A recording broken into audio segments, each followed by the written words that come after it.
তাই এই ঘটনাগুলোতে দেশ থেকে এবং বিদেশ থেকে যারা ইন্ধন দিয়েছে তাদের বিরুদ্ধে আমাদের অবশ্যই দাঁড়াতে হবে। এই দেশে আমরা থাকি, ফ্যাসিবাদের সময় দেশ থেকে আমরা লড়াই করেছি, এই দেশটাকে আমরা ধারণ করি। কাজেই বিভিন্ন রাজনৈতিক দলের নেতা কর্মীদেরকেও আমরা বলবো কারো উস্কানিতে, কারো প্ররোচনায় যারা আমরা দেশের মধ্যে একটা অস্থিতিশীলতার পরিবেশ তৈরি না করি। আপনারা জানেন যে আমাদের সংগ্রামী তরুণ, আমাদের সহযোদ্ধা উসমান হাদির মৃত্যুকে কেন্দ্র করে গোটা দেশের মানুষ শোকার্ত। আমরা এক প্রকারের বাকরুদ্ধ হয়ে পড়েছি।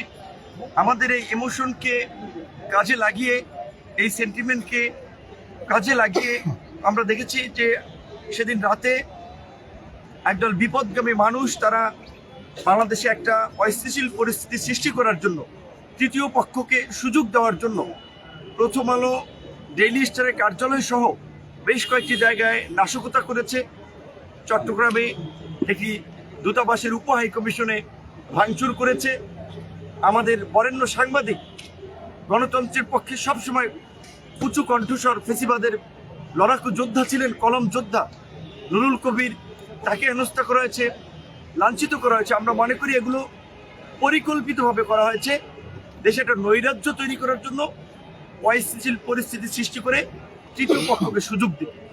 যেই সময় বাংলাদেশ একটা নির্বাচনের দিকে ধাবিত হচ্ছে, জাতীয় নির্বাচনের তফসিল ঘোষণা হয়েছে এবং এরই মধ্যে একটি ঘটনা গোটা দেশের মানুষকে শঙ্কিত করেছে যে আমাদের সহযোদ্ধা, আমাদের সংগ্রামী তরুণ, আমাদের জুলাই যোদ্ধা হাদিকে প্রকাশ্য দিবালোকে গুলি করা।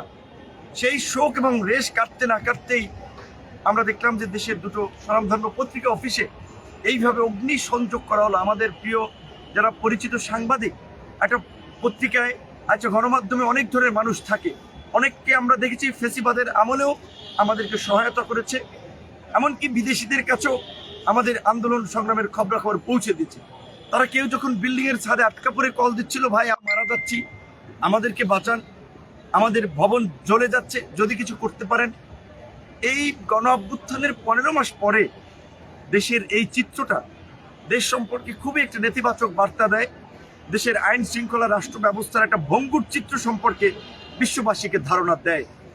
এভাবে যদি চলতে থাকে তাহলে বাংলাদেশকে আমরা এগিয়ে নিতে পারবো না। এবং এই আগামীতে যে নির্বাচনের তফসিল ঘোষণা হয়েছে, তফসিল ঘোষণার পরে হাদির মতো একজন সংগ্রামী তরুণের গুলিবিদ্ধ হওয়া, দেশের স্বনামধন্য পত্রিকা অফিসে হামলা, সম্পাদককে লাঞ্ছিত করা, এই ঘটনাগুলোতে যদি সরকার এবং আইন শৃঙ্খলা বাহিনী কার্যকর পদক্ষেপ না নিতে পারে তাহলে আগামীতে সেটি আরও বড় ধরনের বিপর্যয় ডেকে আনবে।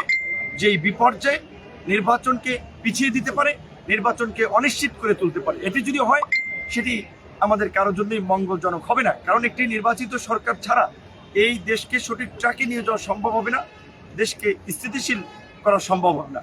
আমরা এই পত্রিকা অফিসে হামলা সহ নুরুল কবির ভাইকে লাঞ্ছিত করা, আমরা এর তীব্র নিন্দা এবং প্রতিবাদ জানাই।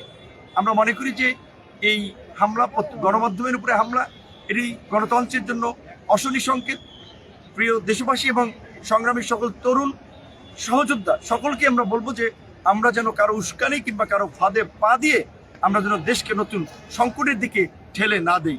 আমাদের বাংলাদেশ পুনর্গঠন চলছে, এই পুনর্গঠনে সকলকে অংশীদার হয়ে নির্বাচনের মাধ্যমেই সেই পুনর্গঠনের কাজকে ত্বরান্বিত করতে হবে, সম্পন্ন করতে হবে। তাই নির্বাচন যেন একটি অবাধ, সুষ্ঠু, নিরপেক্ষভাবে সম্পন্ন হয়, সেজন্য আইন শৃঙ্খলা বাহিনী, সরকার, নির্বাচন কমিশনের পাশাপাশি রাজনৈতিক দলগুলোকে দায়িত্ব পালন করতে হবে, সহযোগিতা করতে হবে।